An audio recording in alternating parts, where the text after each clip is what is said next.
High, সাইকোসিসের লক্ষণগুলো কি? কিভাবে জানবো যে কোনো ব্যক্তি সাইকোসিসে আক্রান্ত? সাইকোসিসের কতগুলো স্বতন্ত্র লক্ষণ রয়েছে। এই লক্ষণগুলো প্রায় সব সাইকোসিসের ক্ষেত্রেই লক্ষ্য করা যায়। সবার প্রথমে যদি আমরা আসি, সেটি হচ্ছে বিভ্রান্তি।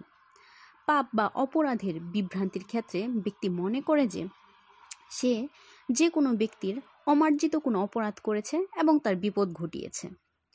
বেধি গ্রন্থির বিভ্রান্তিও তার মধ্যে লক্ষ্য করা যায়। যেমন সে কঠিন কোনো রোগে ভুগছে, বিভৎস রোগে ভুগছে, হতে পারে তার মনে হতে পারে যে তার গা পচে যাচ্ছে, তার গা থেকে দুর্গন্ধ বের হচ্ছে, এমনটা সে মনে করতে পারে। শূন্যতার বিভ্রান্তি, এই ক্ষেত্রে ব্যক্তি মনে করে যে সে একটি ছায়ার জগতে বাস করছে। মোট কথা বলতে গেলে হচ্ছে সাবকনসিয়াস মাইন্ড বা একটি অবচেতন মনে সে থাকে। আবার দেখা যায় যে উৎপীড়নের ক্ষেত্রে ব্যক্তির সমস্যা হতে পারে। যেমন হচ্ছে যে সে সবসময় মনে করতে থাকবে যে তার প্রতি কেউ না কেউ ষড়যন্ত্র করছে, সে ভয় পাচ্ছে, তাকে কেউ ভয় দেখাচ্ছে।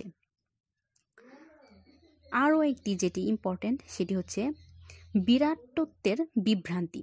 এটি মূলত ব্যক্তি মনে করে যে সে কোনো একজন বিখ্যাত ব্যক্তি হয়ে গিয়েছে, বিজ্ঞানী, অর্থনীতিবিদ অথবা কোনো ঐতিহাসিকবিদ হয়ে গিয়েছে।